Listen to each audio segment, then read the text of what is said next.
Assalamualaikum warahmatullahi wabarakatuh. Salam jumpa. Perkenalkan, saya Muhammad Zaidul Rahim dari Prodi D4 Teknik Listrik. Di sini saya akan mempresentasikan tugas UTS mata kuliah bahan-bahan listrik dengan judul Ikhtisar Ikatan. Ini adalah poin yang akan kita bahas. Di sini pada bab pertama kita akan membahas tentang atom dan ion. Dalam ilmu bahan, atom dianggap sebagai satuan dasar dari struktur internal yang mencakup di antara lain yaitu nomor atom, massa atom, dan juga hubungannya dengan tabel periodik. Di slide selanjutnya ada struktur atom terdapat 4 macam, yaitu proton positif, elektron negatif, neutron netral, dan nukleus inti atom. Di slide selanjutnya ada nomor atom yang menunjukkan jumlah elektron yang terdapat dalam atom netral yang tertera beberapa elemen khusus mulai dari hidrogen dengan nomor atom 1 sampai uranium 92. Di slide selanjutnya yaitu ada elektron. Elektron yang paling luar adalah yang menentukan sifat-sifat dalam teknik. Yang pertama, menentukan sifat-sifat kimia. Yang kedua, menentukan ikatan antara atom dan menentukan karakteristik mekanik dan kekuatan. Yang ketiga, yang mengendalikan ukuran atom dan mempengaruhi konduktivitas listrik dan bahan. Yang terakhir yaitu mempengaruhi karakteristik optik. Di slide selanjutnya yaitu ada orbital atom. Atom tunggal elektron yang memiliki tingkatan energi yang spesifik atau orbital. Orbital paling tinggi memiliki arti yang terpenting karena ditempati oleh elektron valensi. Elektron ini dapat dipindahkan oleh medan listrik yang kecil. Di slide selanjutnya yaitu ada ikatan primer, ikatan kimia di mana ikatan antar atomnya relatif besar. Contoh yang saya pakai yaitu sepotong kawat tembaga. Dengan kondisi demikian, gaya tarik-menarik yang mengikat atom-atom sangat kuat. Bila tidak, atom-atom akan dicerai-berai dan dengan mudah logam itu akan terdeformasi oleh beban yang kecil saja. Ikatan primer itu sendiri dibagi menjadi 3, yaitu ikatan ion, ikatan kovalen, dan juga ikatan logam. Ikatan primer, kondisi yang relatif stabil dapat dicapai oleh beberapa elemen yang memiliki 8 elektron pada orbital luar dengan beberapa prosedur sebagai berikut. Yang pertama, menerima elektron tambahan. Yang kedua, melepas elektron. Yang ketiga, membagi elektron. Dari proses 1 dan 2 akan dihasilkan ion negatif dan ion positif. Lalu pada proses ketiga, agar atom dapat saling membagi, maka diperlukan asosiasi yang kuat atau erat antar atom. Pada ikatan ion ada 4 definisi yang saya cantumkan. Yang pertama yaitu ikatan yang terjadi akibat gaya tarik-menarik antara ion positif dan ion negatif. Yang kedua adanya unsur logam dengan unsur non-logam. Yang ketiga yaitu adanya serah terima elektron dari satu atom ke atom yang lainnya.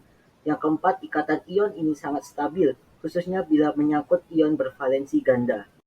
Pada ikatan kovalen, ada 3 definisi yang saya cantumkan. Yang pertama yaitu ikatan kimia yang sangat kuat di mana gaya antar atomnya ditimbulkan dari penggunaan bersama elektron. Yang kedua yaitu terjadi antara unsur non-logam dengan unsur non-logam serta mempunyai perbedaan elektronegativitas yang kecil. Yang ketiga yaitu terjadi karena pemakaian bersama elektron-elektron oleh 2 atom. Pada ikatan kovalen dibagi menjadi 3, yaitu yang pertama kovalen polar, yang kedua kovalen non-polar, yang ketiga yaitu kovalen koordinasi. Yang pertama yaitu kovalen polar. Ikatan kovalen polar adalah ikatan kovalen yang pasangan elektron ikatannya atau PEI cenderung tertarik ke salah satu atom yang berikatan. Senyawa kovalen polar biasanya terjadi antara atom-atom unsur yang beda keelektronegatifannya besar. Yang kedua ada kovalen nonpolar.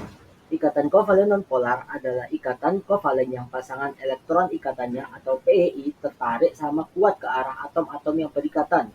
Senyawa kovalen nonpolar terbentuk antara atom-atom unsur yang mempunyai beta keelektronegatifan 0 atau mempunyai momen dipol 0 atau mempunyai bentuk molekul simetri. Pada slide selanjutnya yaitu ada perbedaan kovalen polar dan kovalen nonpolar.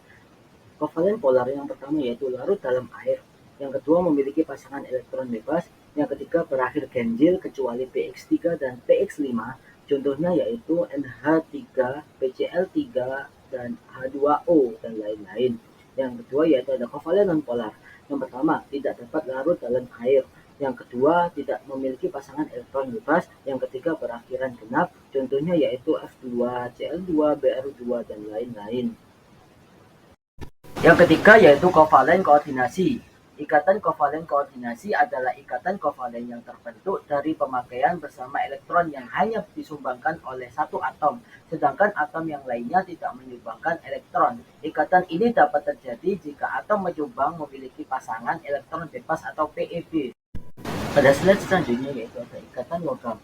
Ikatan logam merupakan akibat dari adanya tarik-menarik muatan positif dari logam dan muatan negatif dari elektron yang bergerak bebas. Pada materi terakhir yaitu ada ikatan sekunder. Ikatan antar molekul kayak ikatan sekunder timbul dari dipol atau molekul. Pada dasarnya dipol listrik timbul jika ada jarak pisah antara bagian positif dan negatif dari sebuah atom dan molekul. Oke, itu tadi adalah materi tentang ikhtisar ikatan untuk melengkapi tugas UTS saya. Semoga bermanfaat. Sebelum saya akhiri, saya mengucapkan terima kasih kepada dosen mata kuliah bahan-bahan listrik, yaitu Bapak Widi Alibowo, STMT, yang sudah membimbing saya sampai sejauh ini. Saran dan kritik akan lebih membantu saya agar kedepannya dapat lebih baik lagi dalam pembuatan video animasi. Saya akhiri.